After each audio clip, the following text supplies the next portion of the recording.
सबसे पहला सवाल डॉक्टर त्रेहन आपसे मेरा यही है, क्योंकि बहुत बड़ी तादाद हिंदुस्तान में ऐसे लोगों की है जिन्होंने कोविड को हरा दिया है, उसे मात देने के बाद अपने अपने घरों में हैं, जो आपको इस वक्त सुन भी रहे हैं। कोविड से उबरने के बाद सबसे शुरुआती दिनों के लिए आप लोगों को क्या मेडिकल सलाह देना चाहेंगे? तो इसको समझने के लिए हमें 3 चीजों से डील करना है।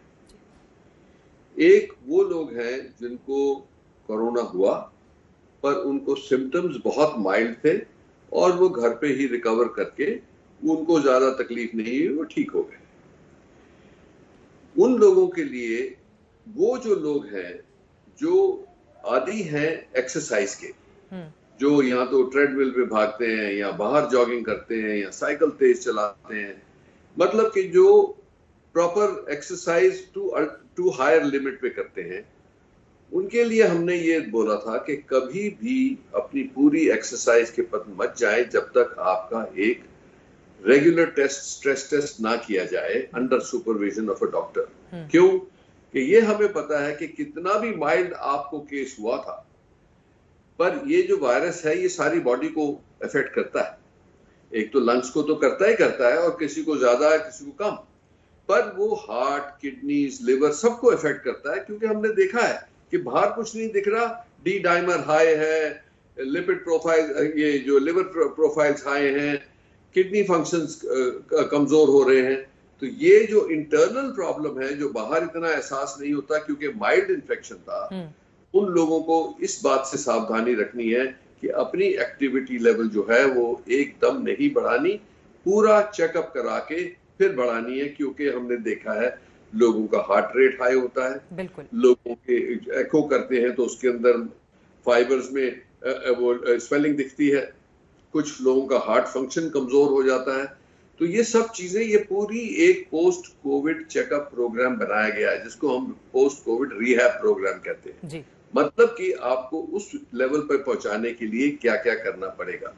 दूसरे लोग वो हैं जिनको हॉस्पिटलाइजेशन की जरूरत पड़ी पर इंटेंसिव केयर की नहीं पड़ी, पर फिर भी उनको ऑक्सीजन की जरूरत पड़ी थी, और कईयों को ज्यादा, कुछ कईयों को मीडियम, पर उनको ये ऑक्सीजन की जरूरत पड़ी। और किसी उनमें से कई हैं जिनको कॉर्टिसोन देना पड़ा और कई हैं जिनको नहीं देना पड़ा। बिल्कुल। अब ये है कि उनके लिए ये मतलब है कि आपके लंग्स जो है वो काफी इफेक्ट हुए, और उनको जो रिकवरी है उनके लंग्स की, उस पर बहुत ज्यादा ध्यान रखना है।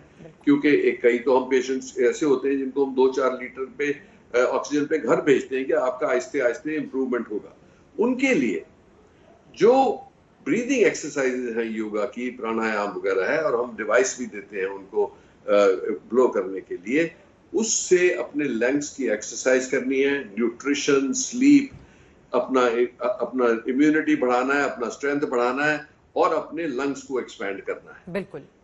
तो दवाइयां भी देते हैं कि फाइब्रोसिस कम से कम हो लंग्स का, तो उनके लिए ये एक स्ट्रीम होती है कि उनका मेन फोकस लंग्स के ऊपर होता है और उनको कैसे कैसे आहिस्ते रिकवरी करनी है जी। उसमें कोई जल्दी नहीं हो सकती, जैसा टाइम लगेगा, पर उनमें से मेजॉरिटी लोग ठीक हो जाएंगे। तीसरे वो लोग हैं जो आईसीयू में पहुंचे, जिनकी ऐसी ज्यादा स्थिति खराब हो चुकी थी कि उनको हाई डोज स्टेरॉइड दिए गए, हाई डोज, जैसे हम हाई फ्रीक्वेंसी नेजल कैंसुलेशन से 30-30, 40-40, 50-50 लीटर पर मिनट ऑक्सीजन दे रहे थे जिनको, और जिनको वेंटिलेशन की जरूरत पड़ी या बायपैप की जरूरत पड़ी, उन लोगों का मतलब ये है कि उनके फेफड़ों के ऊपर बहुत ज्यादा इफेक्ट पड़ा था। इतना इफेक्ट पड़ा था कि उनको एक्चुअली लाइफ बचाने के लिए इतने हाई ऑक्सीजन देनी पड़ी, या ऐसे उनको मेजर्स ऑफ बायपैप और वेंटिलेशन करनी पड़ी। उन लोगों के लिए जो स्लो रिकवरी होगी वो यकीनन स्लो होती जाएगी। और उन लोगों को, जैसे हम कहते हैं लॉन्ग कोविड है ही ये है कि जिसकी रिकवरी जो है वो बहुत स्लो चल रही है, उनको ध्यान रखना है। उनको कई बार 3-3, 4-4 महीने लग जाते हैं रिकवर करने में। तो ये हर स्टेज पे हमें चौकन्ना रहना है। एक तो उसका कॉन्सिक्वेंस हो गया म्यूकोरमाइकोसिस, बिल्कुल, जो अपने आप में ही भयंकर डिजीज है। बिल्कुल। दूसरों को लंग इन्फेक्शन, निमोनिया बहुत कॉमन हो जाता है जिनके लंग्स बहुत डैमेज हो गए, तो उससे बचना है। सो ये मतलब नहीं है आज के दिन कि एक ही तरीके का फीवर होगा, एक ही तरीके का इन्फेक्शन होगा कोविड का और सब एक ही तरह से निकलेंगे। नहीं, ये 3 बहुत डिस्टिंक्ट स्ट्रीम्स हैं जो मैं स्ट्रेस करना चाहता था, क्योंकि अपने कंपार्टमेंट में ये समझना है कि मुझे कितना इफेक्ट पड़ा, मेरे किस ऑर्गन पे पड़ा, और मेरा पूरा रिहैबिलिटेशन जो है वो एक अंडर सुपरविजन हुआ है। बिल्कुल, इसमें लापरवाही नहीं करनी है, क्योंकि आपने सुना होगा कि कल भी एक हमारे दोस्त ही है जिनकी 48 इयर्स ओल्ड, जिनका निधन हो गया। वो बाइसिकल पे चला रहे थे तो थोड़ा विगरसली, तो वो आदी थे चलाने के, ये भी बात नहीं है, बिल्कुल फिट आदमी थे, पर अरिथमियाज जो है इसकी टेंडेंसी बढ़ गई है, ब्लड क्लॉटिंग की टेंडेंसी बढ़ गई है, बिल्कुल, तो इससे बच के रहना है।